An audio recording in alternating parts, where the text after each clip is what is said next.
राजा ने बेटी का हाथ थामा और कहा, चलो बेटी, अब महल लौट चलें। राज्य तुम्हारा इंतजार कर रहा है। कुछ पल चुप रही। उसकी नजर उस धरती पर थी जहां उसने पसीना बहाया था, जहां लोगों ने उसे रानी नहीं अपनी बेटी माना था। फिर उसने धीरे लेकिन मजबूती से कहा, पिताजी, अब मेरा महल यही है। जहां मैं रहूंगी वहीं इस राज्य को खुशहाल बनाऊंगी।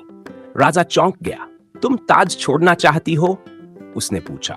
राजकुमारी बोली, नहीं पिताजी, मैं ताज को सही जगह पहनाना चाहती हूं। ताज सिर पर नहीं, लोगों के जीवन में होना चाहिए।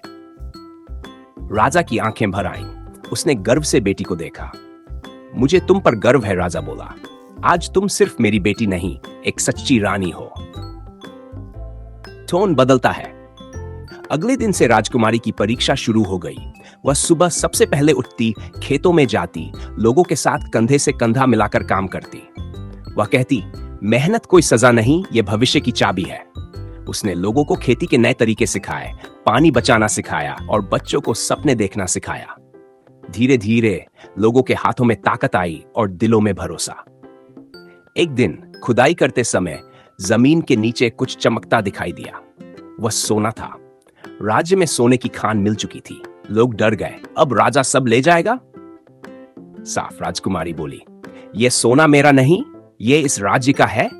उस सोने से स्कूल बने, रास्ते बने और किसानों की जिंदगी बदली। राज्य धीरे धीरे खुशहाल बनने लगा। गर्व और शांति का भाव। कुछ ही समय में वह राज्य सभी राज्यों में सबसे समृद्ध बन गया। राजा दूर से सब देख रहा था। मेरी बेटी ने राज्य जीतने का नहीं, राज्य संवारने का रास्ता चुना, राजा बोला। राजकुमारी ने आसमान की ओर देखा। आज उसे कोई परीक्षा डराती नहीं थी, क्योंकि वह जान चुकी थी, सच्ची रानी वही होती है जो मेहनत से राज्य बनाए और दिलों पर राज करे। लेकिन हर खुशहाली हर किसी को अच्छी नहीं लगती। दूसरे राज्यों की नजर अब इस राज्य पर थी।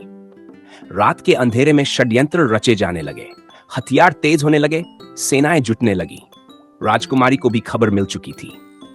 हम युद्ध नहीं चाहते, लेकिन अगर कोई हमारी पहचान छीनने आएगा तो हम तैयार रहेंगे। धीमी सस्पेंसफुल एंडिंग। रात को राजकुमारी अकेली खड़ी थी। आसमान में बादल थे, हवा में बेचैनी थी।